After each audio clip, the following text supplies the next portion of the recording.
Queridos irmãos, queridas irmãs, que as bênçãos de Jesus permaneçam conosco.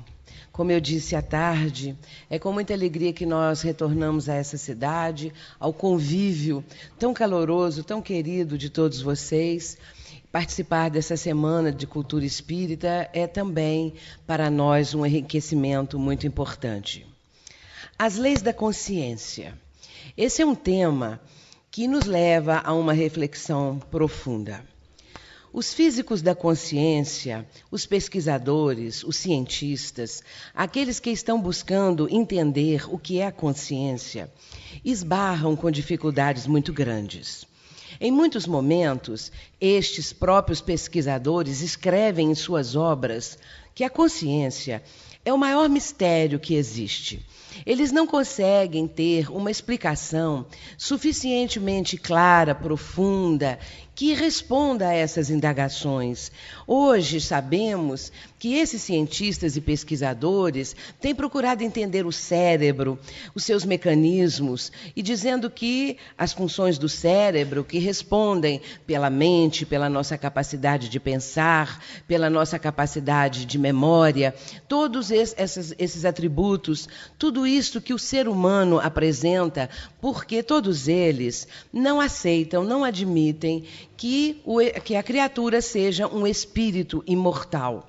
A maior parte deles não aceita a existência de Deus, a continuidade da vida, e por isso a consciência explicada única e exclusivamente pelas leis da matéria, explicada pelos implementos do cérebro, tentando ali, dentro dessa investigação, chegar a uma conclusão, a uma resposta, o que é, afinal de contas, a consciência. Isso não tem sido alcançado. Antônio Damasio, Dr. Antônio Damasio, um respeitado psiquiatra português, que reside há muitos anos nos Estados Unidos, escreveu um livro de quase 500 páginas, O Mistério da Consciência. Eu tive a oportunidade de ler este livro, procurando também verificar as explicações que ele apresenta. Com todo respeito, por ser uma pessoa de alto nível intelectual, de conquistas nessa área, que extrapolam a qualquer tipo de conhecimento que eu possa ter. Nesse caso, Dr. Antônio Damasio, por não aceitar a existência de Deus, a continuidade da vida, por não acreditar, não aceitar que todos nós somos espíritos reencarnados, nesse caso, ele vai procurar explicar a consciência, neste livro, O Mistério da Consciência, ele vai procurar explicar segundo as leis da matéria, segundo explicações dessa química que existe no cérebro. E nesse caso, depois de quase 500 páginas, ele continua dizendo que realmente a consciência é um mistério. Ainda há muita coisa a ser descoberta nesse campo.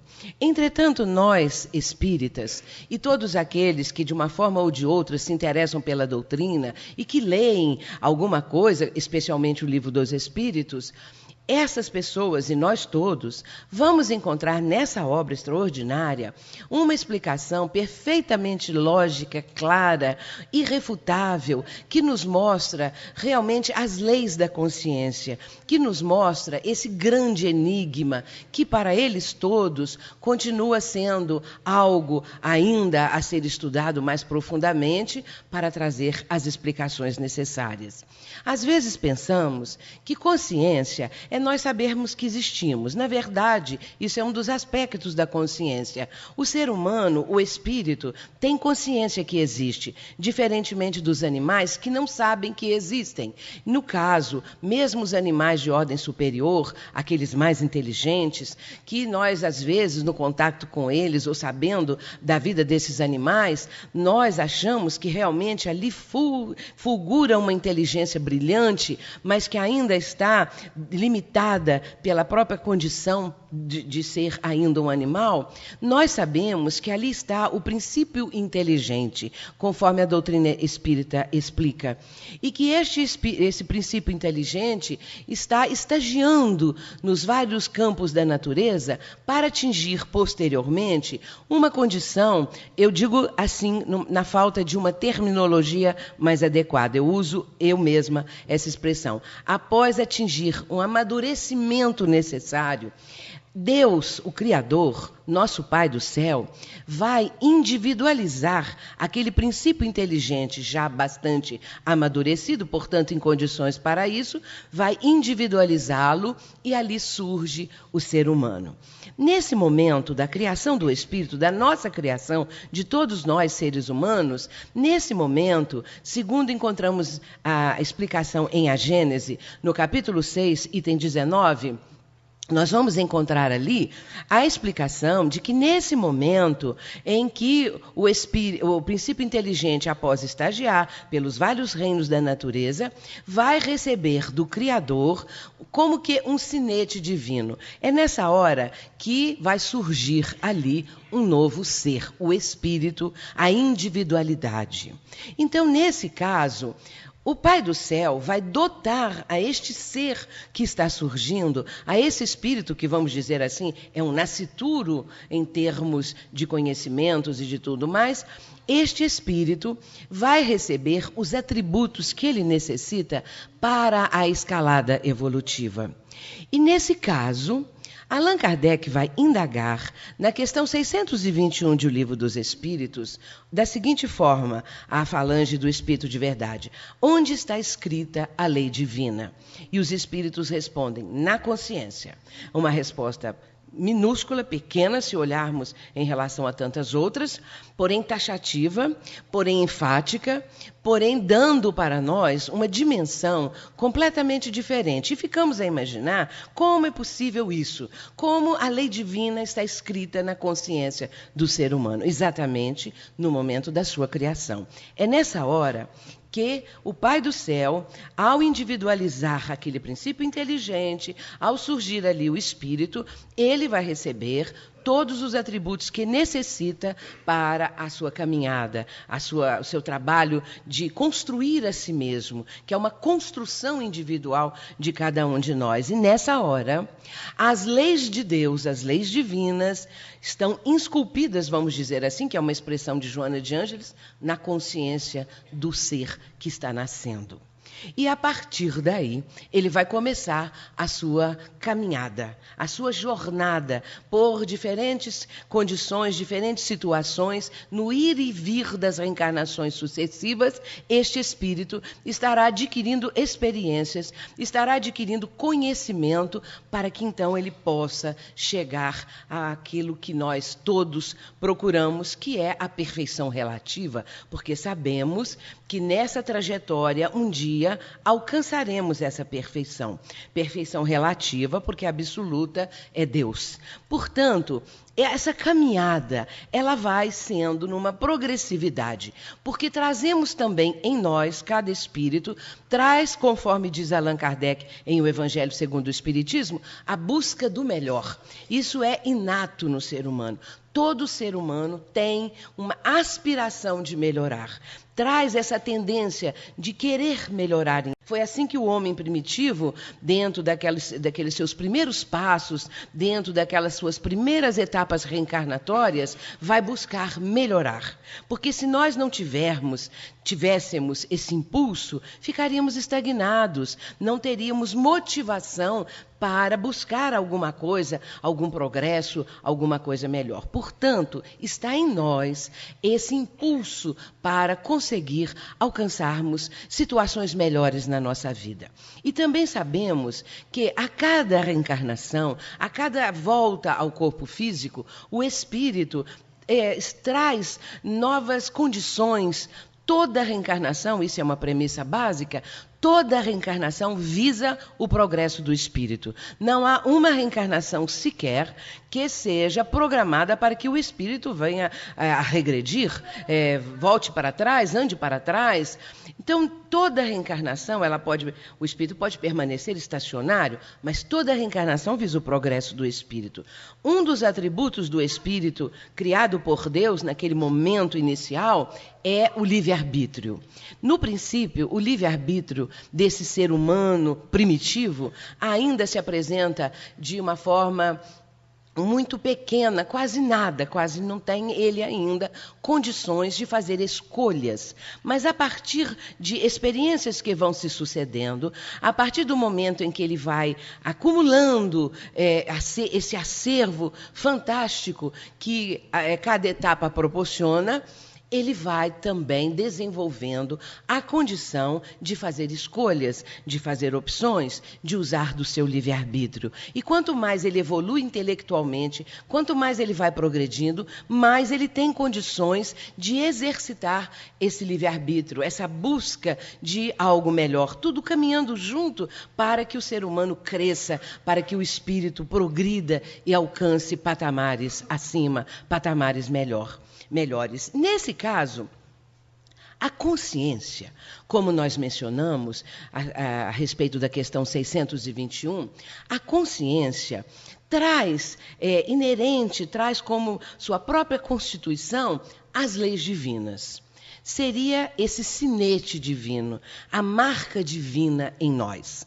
Só que, nessas escaladas do início, o ser humano ainda não tem uma condição mais precípua, uma condição mais presente de entender essas leis, de compreender, de ter noção que elas existem dentro deles. Mas cada um de nós sabe perfeitamente essa questão da voz da consciência.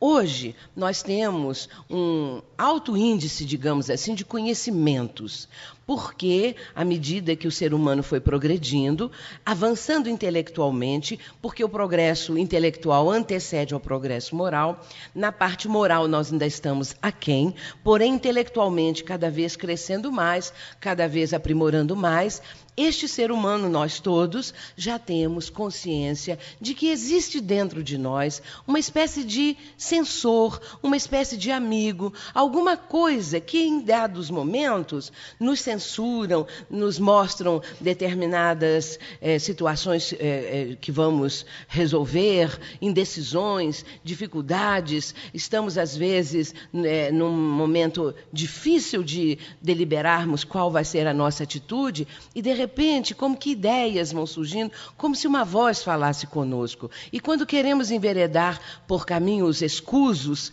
esta mesma voz, essa mesma situação surge dentro de nós como se alguém estivesse falando conosco. Podemos dizer que seria também o nosso anjo de guarda, esse espírito guardião, esse espírito amigo que cada ser humano tem.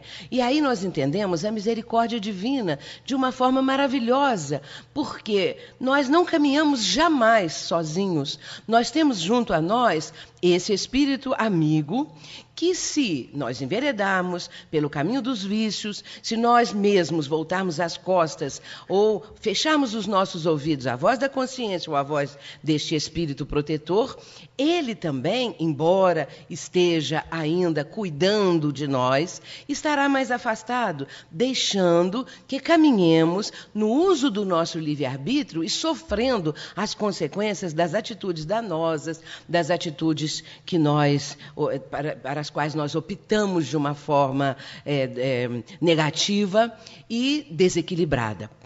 Mas a voz da consciência ou a presença deste espírito protetor, isso tudo faz parte dessa nossa trajetória, faz parte dessa caminhada.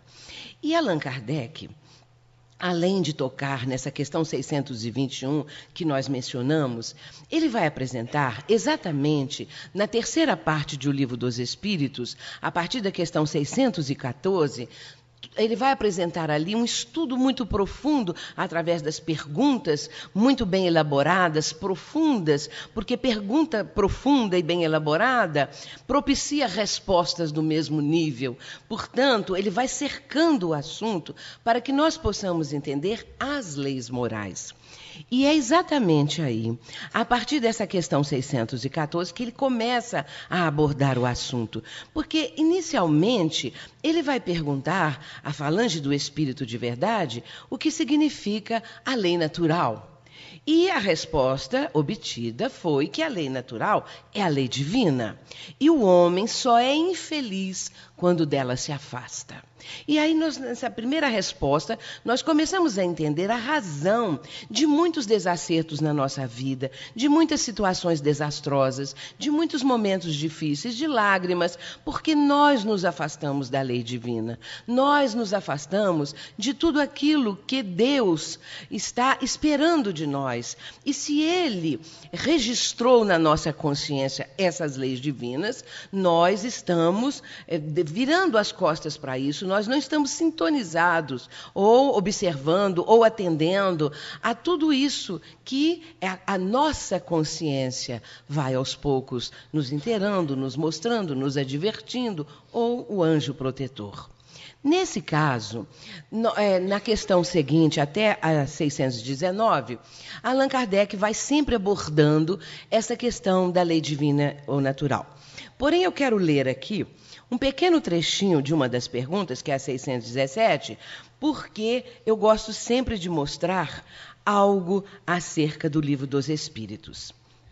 Vejam que na questão 617, Kardec vai indagar da seguinte maneira: as leis divinas, que é o que compreendem no seu âmbito, concernem a alguma outra coisa que não somente ao procedimento moral. Ele quer saber, então, se além desse procedimento moral que as leis divinas tratam, se existe mais alguma coisa. A resposta: todas as da natureza são leis divinas, pois que Deus é o autor de tudo. O sábio estuda as leis da matéria. O homem de bem estuda e pratica as. Olhem bem a diferença entre um tipo de situação e outra, porém todas importantes, todas duas. O sábio estudando as leis da matéria e o homem de bem estudando e também praticando as leis da alma. Porém, Kardec ainda vai aduzir mais o seguinte: dado é ao homem aprofundar umas e outras? A resposta: sim. Mas uma única existência não lhe basta para isso. Kardec põe uma nota que é exatamente a que nos interessa nessa nossa reflexão. Efetivamente, que são alguns anos para a aquisição de tudo o que precisa o ser, a fim de se considerar perfeito, embora apenas se tenha em conta a distância que vai do selvagem ao homem civilizado. Insuficiente seria, para tanto, a existência mais longa que se possa imaginar. Ainda com mais forte razão, o será quando essa existência for curta, como é para a maior parte dos homens. Entre as leis divinas, umas regulam o movimento e as relações da matéria bruta. São as leis físicas, cujo estudo pertence ao domínio da ciência. As outras dizem respeito especialmente ao homem, considerado em si mesmo e nas suas relações com Deus e com seus semelhantes. Contêm as regras da vida do corpo, bem como as da vida da alma. São as leis morais. Portanto, aqui nós já temos uma ideia da profundidade desse assunto. Nós temos uma ideia, ainda que pálida, ainda que incipiente, do quanto é importante entendermos esses mecanismos das leis morais. Às vezes, nós mesmos espíritas, quando estamos lendo o Livro dos Espíritos, quando nos detemos aqui nas leis morais, nós talvez não tenhamos ainda percebido o quanto isso é profundo e nem tenhamos talvez também o alcance necessário para avaliarmos tudo isso que o Livro dos Espíritos e a espiritualidade superior nos está transmitindo. E aí eu me lembro que na introdução do Livro dos Espíritos, dessa mesma obra, no item 13, a certa altura, Allan Kardec vai dizer assim: muitos anos são necessários para se formar um médico de mediana condição. 3/4 partes da vida são necessárias para se formar um sábio, para um sábio alcançar um conhecimento. Mas para a ciência do infinito não há tempo. Qualquer tempo é muito pouco para se alcançar a ciência do infinito. Isso está, então, como eu disse, nessa questão, no item 13 da introdução do livro. Ciência do infinito. Só essa expressão nos dá uma ideia do que representa esse conhecimento. Nós agora estamos começando a ter esse véu, a ponta desse véu sendo levantada por esses espíritos superiores para falar um pouquinho, para nos mostrar a ciência do infinito. Que, como sendo infinita, nós vamos ter o infinito diante de nós para cada vez mais ir compreendendo, aprofundando, trabalhando, aprimorando. Esse é o nosso destino, digamos assim. Essa é a finalidade, o crescimento do ser para alcançar essa ciência que cada vez mais, quanto mais o ser humano sabe, aprende, mais ele quer aprender, porque ele sente que ainda falta coisa. E mais num patamar adiante ele quer saber mais, porque tem mais coisa pela frente. Então a ciência do infinito, essa compreensão não cessa jamais. E às vezes isso pode parecer assim para aqueles que não têm o hábito de estudo. Ah, mas é muito cansativo, ou então vai ser muito demorado, ou então isso vai me cansar muito. Mas é uma questão de hábito de estudo, é uma questão de mergulharmos o nosso interesse, nos aprofundarmos nesses conhecimentos todos. Cada vez que eu leio o Livro dos Espíritos, mais eu fico maravilhada. E começo a entender também, olhando o índice do Livro dos Espíritos, que Allan Kardec, dentro dessa didática fantástica que ele apresenta, sendo ele um pedagogo e trazendo a missão de ser aqui no plano terreno o missionário da terceira revelação, Allan Kardec, claro, vai dispor as matérias do Livro dos Espíritos de uma forma crescente, de uma forma didática, que vai num crescendo, analisando esse índice do Livro dos Espíritos, é que nós temos essa noção. E vejamos também, meus irmãos, a sabedoria de Allan Kardec. Quando, imaginemos ele tentando compor o Livro dos Espíritos. E ele imaginando qual seria a primeira questão. Claro que imediatamente ele percebeu que a primeira questão não podia ser outra, teria que ser acerca de Deus, que é o Criador de tudo, o Criador do universo, o nosso Pai Celestial. Então ele vai começar com uma pergunta a respeito de Deus, porque nós, sendo filhos dele, nós necessitamos conhecer um pouco mais acerca daquele que nos criou. E outro ponto também de convergência desse assunto, desse tema, é analisarmos a mensagem do Cristo. Se nós focarmos a nossa atenção nos conhecimentos, nos ensinamentos de Jesus, nós vamos observar que o ponto mais importante de tudo que ele ensinou foi a nova visão acerca de Deus. Não mais o Deus da lei mosaica, não mais o Deus cruel que condena os seus filhos ao inferno eterno, não mais aquele ser que privilegia alguns e condena o restante da humanidade. Deus, Jesus transmitiu para nós de uma forma totalmente diferente, como Pai magnânimo. E mais tarde, João, o evangelista, teria a oportunidade de dizer: Deus é amor, sintetizando tudo, explicando tudo, porque nós estamos mergulhados no amor divino. Nós fomos criados a partir desse amor e tudo mais que existe no universo. Portanto, Kardec vai colocar: que é Deus? Vamos analisar a resposta, não a pergunta. Pergunta muito bem formulada também, um pronome interrogativo, sem citar assim, quem é Deus? Porque nesse caso ele estaria personificando o Criador. Quem? É alguém. Nesse caso, a resposta é primorosa, perfeita. A inteligência suprema, causa primeira de todas as coisas. Só isso, e disse tudo. A causa suprema, criador de tudo o que existe.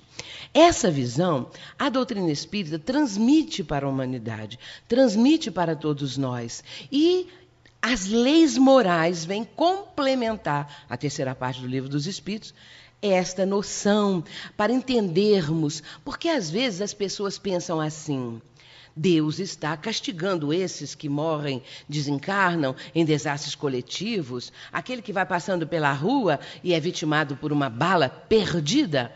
E nesse caso, essa pobre criatura inocente está morrendo ali naquele instante, ou ficando com deficiências incríveis. Por que que isso acontece? Só o Espiritismo nos dá uma dimensão, uma ideia acerca da justiça divina, dos mecanismos da justiça divina. E isso nos provém de recursos, nos dá recursos para que nós possamos compreender a vida, a mecânica da vida. Tudo que nós passamos tem uma causa, tem uma razão de ser, e também entendermos que nós somos os construtores do nosso destino. Nós somos os artífices do nosso destino. Nós criamos tudo isso que nós estamos passando hoje. Nós escrevemos a nossa própria história. Não é Deus que fica lá de cima a castigar ou a premiar cada um dos seus filhos, mas Ele criou as leis que regem o universo. Leis imutáveis, leis eternas, e quando nós infringimos a lei, ou uma das leis, ou muitas leis, nós vamos receber a sanção correspondente, nós vamos receber a resposta da lei. E é o que nós vemos acontecendo aí. Até mesmo, por exemplo, a lei da natureza. Porque o homem está agredindo a natureza de uma forma altamente danosa. E o que nós estamos vendo? Nós estamos vendo a natureza dando a resposta nessa alteração climática, nessa poluição geral, enfermidades que vão surgindo cada vez mais, respostas da natureza. Não Deus que está lá a olhar e falar, agora eu vou castigar aquela humanidade lá do planeta Terra, mas sim porque nós agredimos as leis. Mas as leis são misericordiosas, muito misericordiosas. Vamos entender um pouquinho como funciona a lei da consciência. Nós vamos encontrar no livro Céu e Inferno, Allan Kardec, colocando na segunda parte do livro 66 comunicações de espíritos nas mais diferentes condições no plano espiritual. E Allan Kardec vai transcrevendo essas comunicações e muitas delas ele faz comentários, ele coloca uma nota explicando alguma coisa que ele julgou necessária. E nós vamos encontrar ali a comunicação do espírito Jacques Latour. É uma comunicação que nos dá bem uma dimensão da lei da consciência. Porque Jacques Latour foi guilhotinado. Ele era um salteador das estradas. Ele assaltava as pessoas que vinham a cavalo, que vinham de carruagem daquela época e que estavam pelas estradas. Ele assaltava para tirar o ouro, para tirar as joias, para tirar, enfim, tudo o que fosse possível, mas matava as vítimas. Ele não se conformava apenas de roubar e ir embora. Ele matava cada uma delas. E muitas pediam clemência, choravam, suplicavam, e ele friamente matava as suas vítimas. Quando ele foi levado à prisão, em determinado momento, foi condenado à morte e foi guilhotinado. E nesse caso, apenas 12 dias depois, estando Allan Kardec em Bruxelas, participando de uma reunião mediúnica com um grupo de companheiros, com um grupo de pessoas amigas, um médium presente, e vamos lembrar que as comunicações à época de Kardec, 99% eram comunicações psicográficas e raramente psicofônicas, ou seja, raramente o médium transmitia oralmente os recados dos espíritos, as mensagens e tudo mais. Naquela noite, Kardec estando presente, aquele pequeno grupo, o médium, de repente, com uma folha de papel e uma caneta ou um lápis, ele rabisca fortemente o papel, rasga o papel e joga para longe, e a partir daí vai dar uma comunicação psicofônica. E o espírito, em primeiro lugar, diz assim: arrependo-me, Jacques Latour. E houve, assim, uma intensa emoção, porque o médium ficou muito agitado, coisa que não acontecia habitualmente. O médium ficou muito agitado e também por ser uma comunicação transmitida verbalmente. Nesse caso, a partir dessa frase inicial, aqueles que estavam ali presentes dirigiram algumas palavras, porque a reunião não era como aquelas que nós assistimos hoje ou participamos. Havia o doutrinador, mas também alguns dos presentes poderiam fazer perguntas ao Espírito ou fazer uma prece. Então oraram diante da agitação do Espírito. E uma pessoa perguntou, não menciona-se Allan Kardec, o porquê dele estar ali presente. Então ele disse o seguinte, que ele havia notado que todas aquelas pessoas que estavam ali eram almas compassivas e que teriam compaixão da situação em que ele estava. E ele começa a narrar. Vejamos que é uma comunicação ímpar, singular, porque um espírito guilhotinado, nós sabemos que, olhando de uma forma normalmente, demoraria muito e muito tempo para conseguir dar uma comunicação. Mas como Kardec estava pesquisando, naturalmente a espiritualidade superior, a falange do Espírito de Verdade, preparou Jacques Latour para que ele desse a comunicação. Porque ele vai dizer assim, a respeito do arrependimento dele, não é?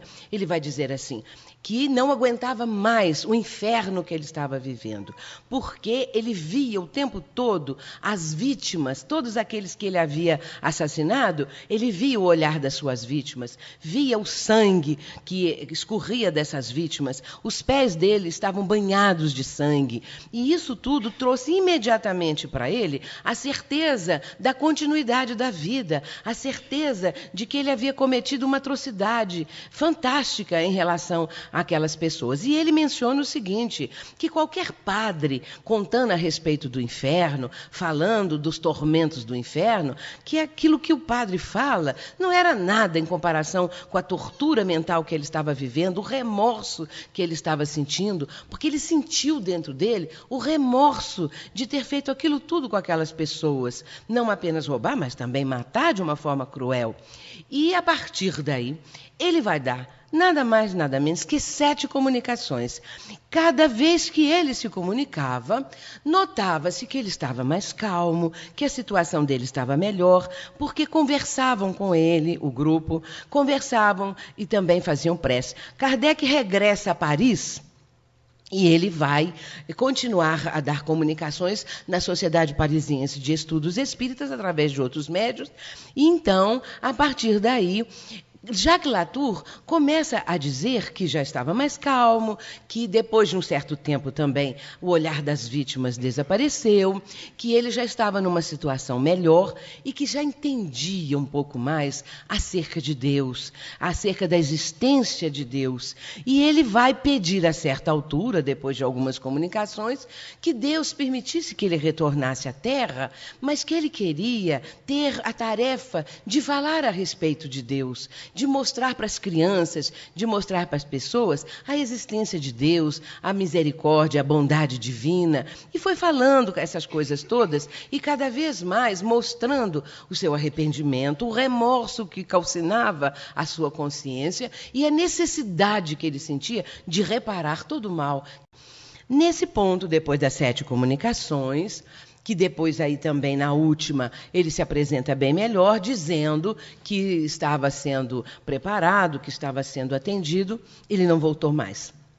Allan Kardec vai fazer um estudo a respeito da situação de Jacques Latour e, nesse caso, ele tece comentários e, a certa altura, ele vai dizer do remorso, do arrependimento, da necessidade da reparação do erro, que são os pontos básicos para que o espírito possa prosseguir na sua caminhada evolutiva. Mas ele diz assim que, muitas vezes, as pessoas podem estranhar que nem bem ele desencarnou, nem bem ele teve noção que já não tinha mais o corpo físico, já estava totalmente mudado. E ele analisa da seguinte maneira, que ele era de natureza mais selvagem do que perversa. E nós aí começamos a lembrar um selvagem, aqueles primitivos.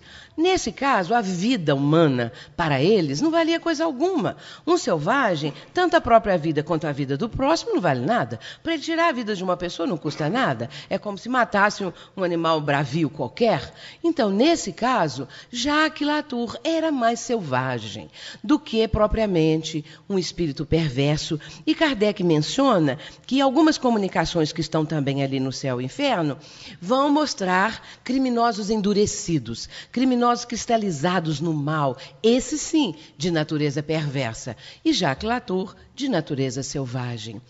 E os 3 passos para a reparação: o remorso, o arrependimento, a regeneração da criatura. Então, o remorso, o arrependimento e a reparação do erro. Porque não basta apenas pedir perdão, não basta apenas dizer que está com remorso, que está arrependido. Há necessidade de que o Espírito venha a construir onde destruiu. Que ele possa, então, ter ensejos para isso, para consertar tudo aquilo de mal que ele fez através do bem que ele passa a praticar em reencarnações que viriam em seguida. Portanto, nós vemos aí a consciência de Jacques Latour. Ele poderia ter visto o olhar das suas vítimas e não sentir coisa alguma, como os outros criminosos que Kardec apresenta, os casos deles, mas a consciência dele despertou, porque de um minuto para o outro ele entendeu a existência de Deus, ele entendeu que a vida continuava, embora ele tivesse sofrido ali a morte pela guilhotina, ele continuava vivo. Portanto, a consciência é o sinal que nós temos em nós quando transgredimos a lei divina, como também quando nós fazemos alguma coisa acertada. A nossa consciência aprova, porque nós nos sentimos felizes, de repente, quando fazemos alguma coisa que julgamos construtiva, que trouxe felicidade para alguém. Nós sentimos, então, uma alegria interior e, a partir daí, nós vamos, muitas vezes, nos dedicar ao próximo, a alguma situação de benevolência, alguma coisa assim, ações altruísticas, porque sentimos que aquilo nos faz bem, porque o bem que nós fazemos nos faz bem, e tanto que o mal, e Divaldo sempre cita isso, Divaldo Franco, o mal que nós fazemos vai prejudicar a nós mesmos, o que torna a criatura infeliz é exatamente isso. Então a consciência vai sinalizar para nós.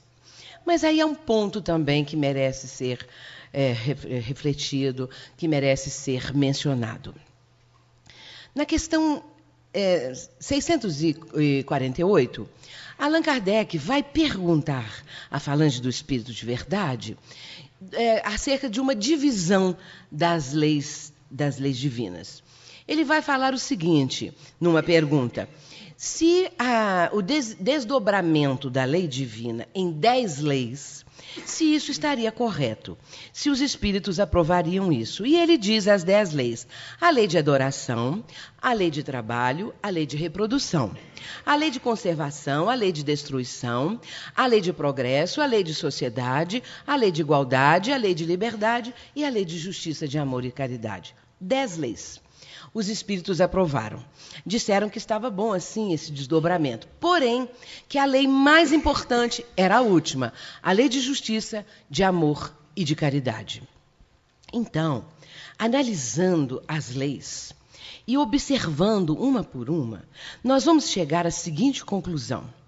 Porque depois das 10 leis, no capítulo seguinte, é o capítulo da perfeição moral. Nós podemos inferir que a vivência dessas 10 leis leva o espírito à perfeição. A essa perfeição moral relativa, evidentemente. Nesse caso, é essa vivência. Por isso, não é fácil nós conseguirmos vencer esses desafios, de vencer a nós mesmos, as nossas imperfeições, e lembremos-nos que nós só somos infelizes porque nos afastamos da divina lei. Nesse caso, a partir do momento em que nós vamos vivenciando essas leis, compreendendo qual é o seu funcionamento de cada uma delas, nós vamos chegar lá na 10ª lei. Olhando a 10ª lei, a lei de justiça, de amor e de caridade, nós entendemos que ali estão as 3 revelações. A primeira revelação, Moisés, trouxe a lei de justiça. Então está ali a lei de justiça. De amor, a do Cristo. Jesus veio trazer a segunda revelação, que é a lei de amor. Ele veio mostrar isso para a humanidade. E a terceira, a caridade, que é a bandeira da doutrina espírita. Nós sabemos, como diz o Livro dos Espíritos, e o Evangelho segundo o Espiritismo, aliás, fora da caridade não há salvação. Então não é fora da verdade, não é fora de qualquer igreja, não é fora de ser de uma religião, de outra. É fora da caridade. E o que é a caridade? A caridade é o amor em ação. A caridade é a vivência da justiça, é a vivência do amor. E segundo também o Livro dos Espíritos, porque hoje nós estamos analisando esse livro, porque estamos fechando o ano dos 150 anos de lançamento dessa obra ímpar, dessa obra que veio trazer de volta aquilo que Jesus prometeu, não é? A realização do Consolador prometido pelo Mestre. Então, nesse caso, a doutrina espírita nos mostra que é fora da caridade. Ou seja, que nós façamos todo o bem que nós pudermos, tudo aquilo que nós conseguirmos de melhor para nós, especialmente porque o maior beneficiado é a própria criatura, e ajudando ao próximo, compreendendo o próximo, e entrando também naquilo que os espíritos, respondendo a Kardec, a questão 886, quando ele pergunta qual o verdadeiro sentido da palavra caridade. Os espíritos responderam: benevolência para com todos, indulgência para com as faltas alheias e perdão das ofensas. Esse é o verdadeiro sentido da palavra caridade. Dar uma esmola, ajudar uma pessoa com uma cesta básica, prover as necessidades da pessoa, materiais, tudo isso é importantíssimo. Porém, a caridade plena é aquela na qual nós estamos doando de nós mesmos, tratando bem ao próximo, sendo indulgente, perdoando as ofensas. E perdoar não é fácil, não, é complicado. É muito complicado. Um dia eu escrevi uma página que deu o seguinte título: amar é não ter que perdoar. Estranho isso, porque quem ama vai perdoar muito mais do que quem não ama. Mas amar é não ter que perdoar. Por que eu disse isso? Porque quando nós perdoamos, é porque nós fomos ofendidos. Então, uma pessoa nos faz uma ofensa, nós ficamos doridos, nós ficamos todos sofridos, nós ficamos ofendidos. E a certa altura, se a pessoa pedir perdão, ou se não pedir, mas um dia nós vamos falar: perdoei fulana e tal, perdoei uma ofensa. Me senti ofendido, mas um dia perdoei. Porém, a pessoa que ama realmente, a pessoa que já está na faixa do amor incondicional, do amor universal, esse amor é tão presente na vida da criatura que ela, ao receber uma ofensa, não fica ofendida. Ela não é mais ofendível. E não sendo ofendível, ela não tem nada que perdoar. Não foi ofendida, não sente coisa nenhuma, está tudo bem para ela, compreendeu aquela pessoa com a sua ofensa, entendeu que a pessoa é alguém enfermo, então não precisa perdoar porque também não está ofendido. A vida continua tudo normalmente. Grandes vultos da humanidade, como Gandhi, por exemplo, estava nesse patamar. Um dia perguntaram a Gandhi: o senhor já perdoou aqueles que o levaram à prisão? Ele respondeu: não, eu nunca fui ofendido, não tinha nada para perdoar. Jesus não se sentiu ofendido, embora ele nos tenha ensinado a perdoar, porque ele sabia do nosso nível evolutivo. Então, como nós ainda somos pessoas que ficamos todas ofendidas, melindradas e magoadas e isso e aquilo, nós tínhamos que aprender a perdoar para um dia chegar nesse patamar acima. Kardec estava nessa condição. Kardec diz o seguinte em Obras Póstumas, que é o manuscrito dele, né, falando a respeito de tudo que ele sentia, de como que ele vivenciou a doutrina desde o princípio. Ele vai dizer que a Sociedade Parisiense de Estudos Espíritas, que ele fundou e que ele dirigiu, foi o primeiro presidente, nesta sociedade espírita, muitas vezes ele diz, ele declara isso, ele escreve isso, muitas vezes pessoas que o abraçavam e sorriam para ele, o caluniavam por detrás, o apunhalavam pelas costas. Mas o que ele fazia?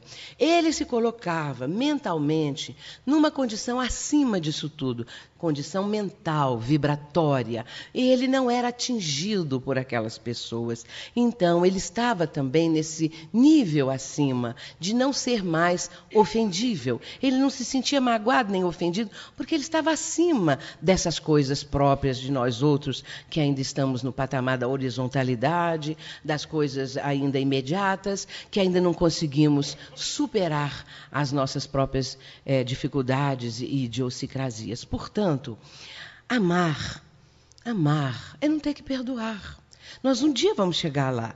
Por hora, se nós já estamos conseguindo perdoar, sentimos ofendidos, ficamos melindrados, magoados, mas já estamos aprendendo a perdoar, está muito bom, porque um dia nós vamos chegar nesse outro plano, e aí sim nós estaremos melhores, nós não seremos mais atingidos por essa maldade alheia, por essas dificuldades, pelas calúnias, por tudo que, afinal, os seres humanos fazem entre si nessa disputa constante. E, portanto, voltando às leis morais, a lei de justiça, de amor e de caridade engloba tudo isto e nos mostra aquela necessidade de sermos cada dia mais justos, sermos cada dia mais amorosos, aprendendo a exercitar o amor, esse exercício de amar ao próximo, que é uma coisa muito bela, que é uma questão assim de vida, nos dá tanta felicidade isso, é coisa tão boa, que nós vamos nos sentindo cada vez mais felizes. E a caridade? E a verdade que a doutrina espírita nos traz, mostrando todos esses aspectos. Portanto, chegaremos a essa perfeição. Chegaremos a uma condição que nos dê a possibilidade de uma felicidade plena. Porque, por hora, nós temos momentinhos de felicidade, do nível que estamos nesse nosso degrau evolutivo, nós temos momentos de felicidades, alguns passageiros, porque quando nós estamos muito felizes, a vida parece que está correndo e nós queremos segurar o tempo nas nossas mãos para que ele não corra, para que os minutos não cresçam no relógio e a vida passe, o dia acabe, ou a noite, qualquer coisa assim, mas vai tudo depressa. Quando nós estamos sofrendo no leito de dor, de enfermidade, quando nós estamos vivendo grandes dramas de vida, as horas não passam. Os dias não passam, o ano demora a passar, é tudo diferente, porque nós estamos sofrendo, infelizes.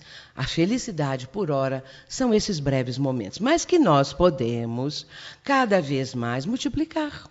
A partir dessa nova noção, dessa nova concepção, dessa nova ideia, porque essas ideias espíritas, esses ensinamentos espíritas, não é só para que nós fiquemos deslumbrados. Ah, mas a doutrina espírita é maravilhosa, como ela responde às nossas indagações, como ela nos consola, porque nos esclarece, mas também porque precisamos viver, precisamos praticar, senão nós vamos ficar só na teoria. E teóricos existem muito por aí. Nós precisamos, cada vez mais, praticar. O que devo fazer? Como eu vou praticar aquilo que eu estou aprendendo no meu cotidiano? Se fosse Jesus, o que faria ele se estivesse no meu lugar? Diante de uma dificuldade, não é? Diante de uma encruzilhada da vida, muitas vezes nós ficamos sem saber que rumo tomar. O que faria Jesus? O que ele nos ensinaria? O que ele nos diria? O que diz o Evangelho? Abramos o Evangelho. Abramos esses livros maravilhosos de Emmanuel, que comentam o Evangelho, Fonte Viva, Caminho, Verdade e Vida, Pão Nosso, Vinha de Luz, são maravilhosos. E hoje em dia, infelizmente, no meio espírita, as pessoas estão deixando essas obras clássicas, mediúnicas ou não, maravilhosas, para ler. E não estamos dizendo que é proibido, nem coisa nenhuma, nem censurando.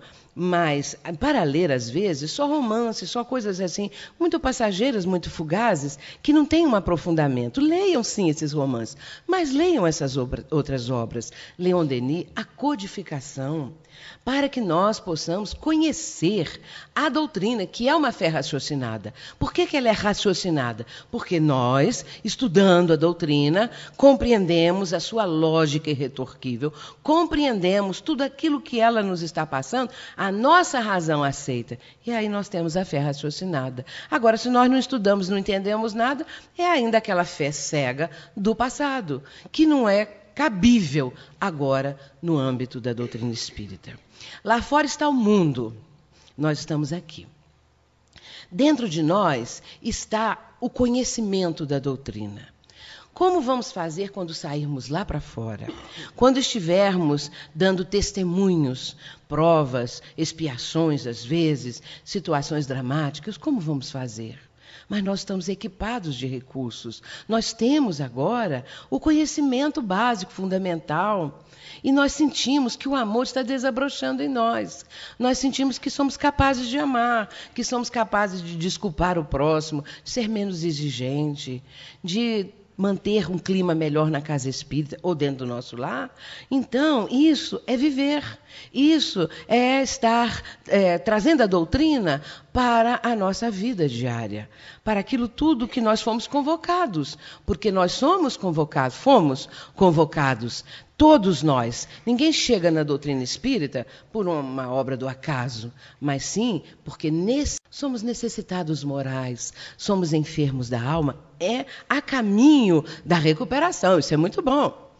Nós estamos nos recuperando, nós estamos melhores hoje do que fomos ontem. Ontem próximo ou ontem longínquo. Nós somos melhores hoje, mas devemos melhorar ainda mais, nos tornar pessoas melhores.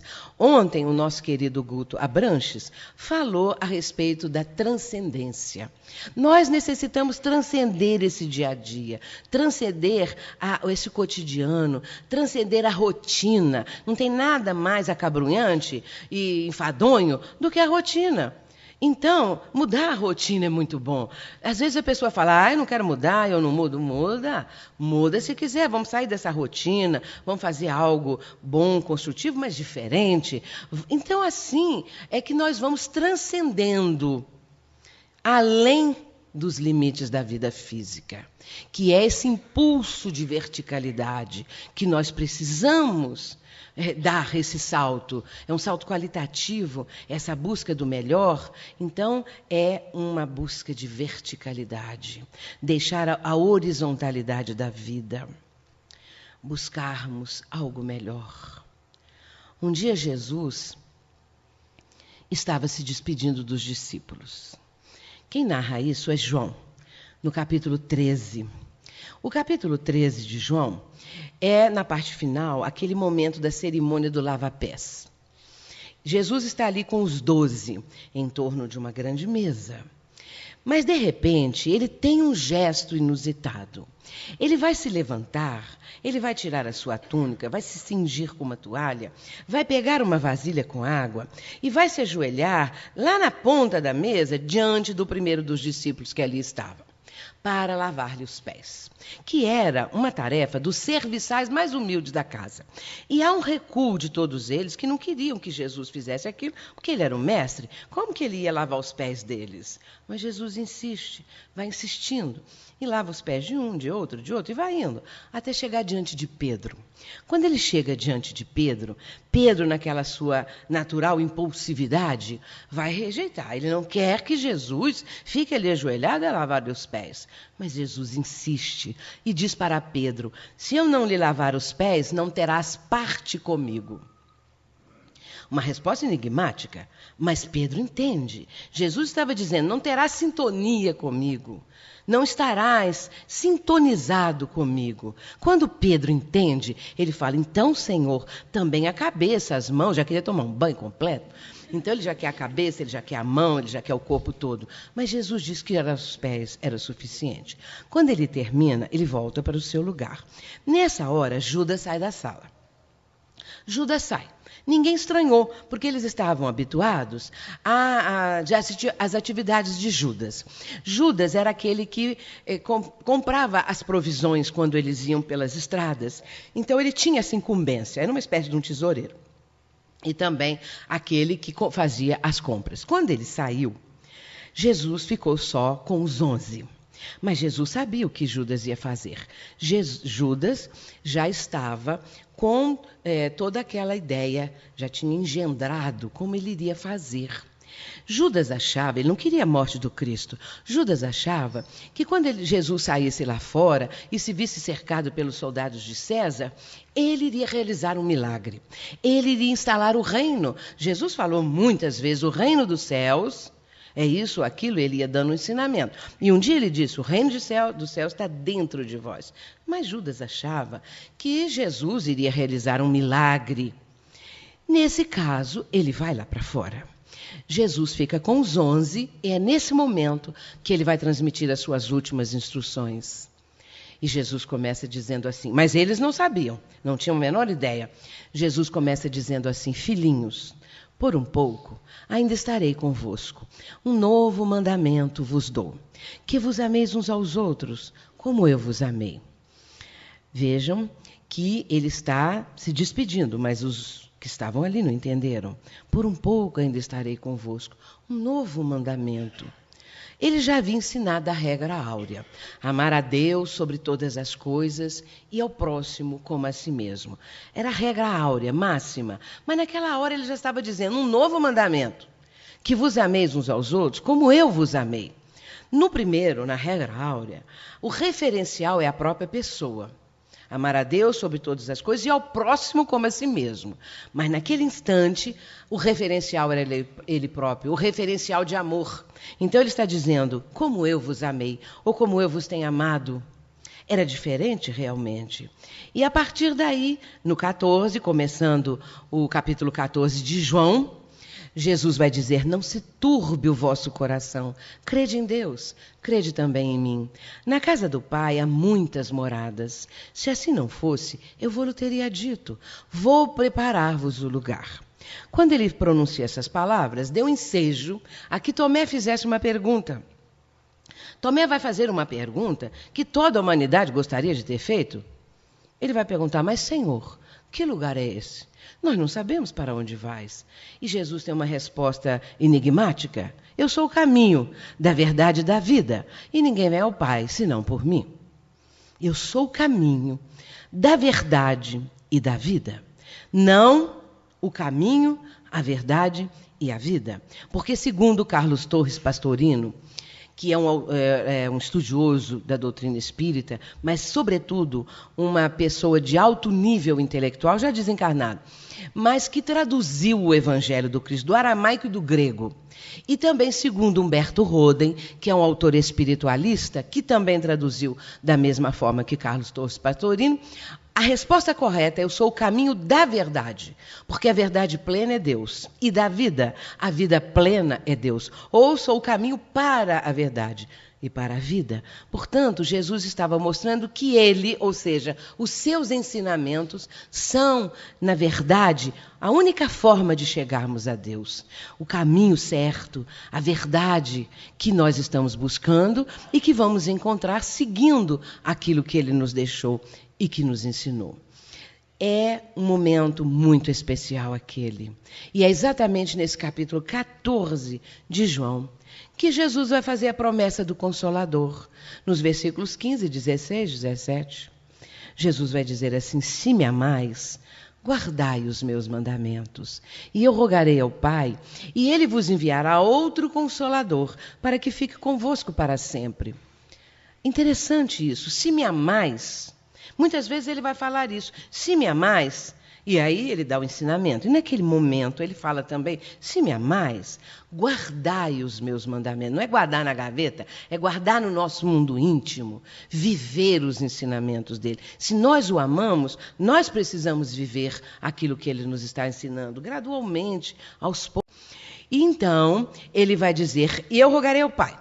E ele vos enviará outro Consolador, colocando-se ele próprio como o primeiro, evidentemente, que ele estava ali esclarecendo a humanidade, consolando as dores humanas. Mas depois ele vai dizer o Espírito Santo, que o Pai enviará em meu nome, o Espírito de verdade, que o homem não vê, não conhece, não entendeu, e que ficaria para sempre com as criaturas, porque Jesus sabia que toda a sua mensagem iria ser adulterada, interpolada, modificada, e foi realmente, e até hoje continua sendo. Porque, hoje em dia, as novas traduções que estão sendo feitas por essas religiões que existem agora, essas traduções cada vez mais estão mudando, modificando. Quem lê aquelas mais antigas, de João Ferreira de Almeida, que é considerada melhor, vai notar as modificações, inclusive colocando certos trechos para mostrar que nós, espíritas, vamos todos para o fogo do inferno. Nesse caso, e isso existe realmente. Então, até lá nos Atos dos Apóstolos, até mesmo nas epístolas de Paulo, aos Efésios especialmente, no capítulo 5. Então, nesse caso, Jesus está mostrando que ele sabia de antemão Ele sabia que os ensinamentos dele seriam modificados, como de fato aconteceu. Mas a parte moral desses ensinamentos permanece. E foi exatamente essa que Allan Kardec vai adotar em O Evangelho segundo o Espiritismo, conforme ele explica na introdução, porque a parte moral dos ensinamentos de Jesus foi a que menos sofreu adulterações. Continuando, porque é muito extensa a última preleção de Jesus. Continuando no 15, capítulo 15, Jesus vai retornar ao assunto no versículo 26, convém que eu vá, para que o Consolador venha. Ele diz assim. E depois, finalizando no 16, no último versículo, Jesus vai dizer assim: digo-vos estas coisas, para que em mim tenhais paz. No mundo tereis aflições, mas tende bom ânimo, eu venci o mundo. Isso é fantástico, essa frase, esse versículo. É simplesmente maravilhoso. Ele está dizendo, digo-vos estas coisas, quer dizer, tudo que ele havia ensinado até aquele momento, digo-vos isso tudo, para que em mim, ou seja, nos meus ensinamentos, encontreis a paz. Nós só vamos encontrar a paz, meus irmãos, nos ensinamentos do Cristo, na vivência desses ensinamentos, porque é isso que o mundo está precisando. E é isso que nós sentimos falta, porque nós somos espíritos e temos que atender à nossa essência espiritual, à nossa ânsia de espiritualização. É isso que todos os seres humanos buscam. Então, nessa hora, ele está dizendo, para que em mim tenhais paz, no mundo só tereis aflições. E não é verdade? É isso, porque se nós priorizarmos a horizontalidade da vida, nós só vamos ter aflições, problemas, desilusões, nós vamos enfrentar os desencontros. Se nós estivermos priorizando a vida material, a vida física, nós vamos nos desiludir, vamos chorar lágrimas amargas. Por isso ele diz, no mundo tereis aflições, mas tende bom ânimo. Eu venci o mundo. Ele sabia que ele já tinha vencido tudo que lá fora iria acontecer. Venceria todo o mundo das aflições, o mundo das coisas materiais. Ele estava naquele momento declarando que era um vitorioso. Já havia vencido tudo. Digo-vos essas coisas, para que em mim tenhais paz. No mundo tereis aflições, mas tende bom ânimo. Eu venci o mundo. E em seguida, no 17, conforme diz João, ele vai fazer a oração final. E João diz que Jesus, levantando os olhos para o céu, começa a dizer, Pai, é chegada a minha hora. Revelei o teu nome aos homens, mas os homens não compreenderam.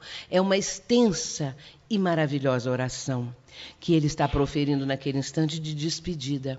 A certa altura ele diz assim, não peço que os tires do mundo, conversando com Deus, orando a Deus. Não peço que os tires do mundo, está falando dos discípulos, mas que os livres do mal. Quando Jesus fala para os discípulos, fala para a humanidade toda, de todos os tempos que viriam. Então ele está dizendo que não os tires do mundo, porque nós temos que viver no mundo. E está lá no Evangelho segundo o Espiritismo, o homem de bem, o homem no mundo, viver no mundo sem ser do mundo. Viver no mundo de hoje, sem nos deixarmos levar de roldão por essas coisas da vida material que hoje apresenta essa corrupção, apresenta o sexo desenfreado, desvairado, completamente desequilibrado. Tudo isso que nós vemos hoje em dia, a desonestidade, a violência, as torturas, tudo isso. Vivemos no mundo, mas não podemos deixar que o mundo nos contamine e que nós venhamos a enxergá-lo como algo prioritário. Então Jesus está dizendo, não peço que os tires do mundo, porque eles têm que viver no mundo, nós todos, mas que os livres do mal. E o mal, essa frase, mal, está no Pai Nosso, mas livrai-nos do mal. Então, Jesus está fazendo ali um perfeito encadeamento de tudo, da oração do Pai Nosso com a oração final.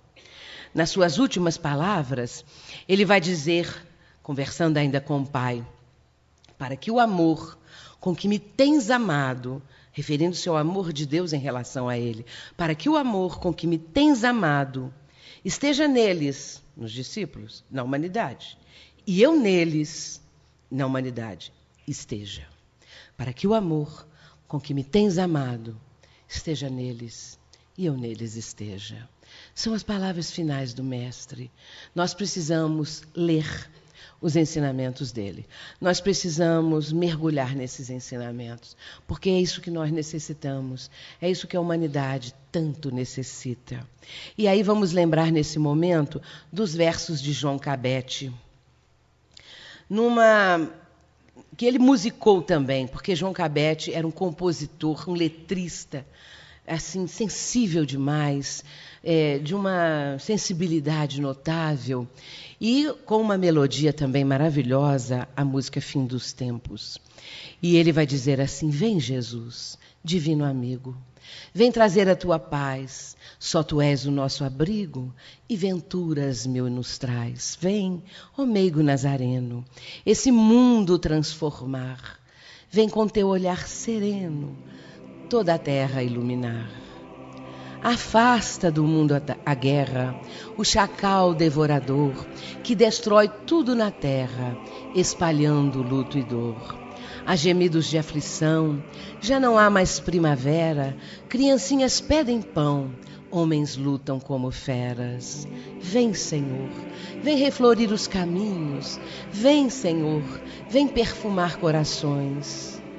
Vem, Senhor, com teu amor tão profundo, iluminar consciências e fazer feliz o mundo. Vem, Senhor, que Ele nos abençoe e nos guarde na sua paz. Muito obrigada.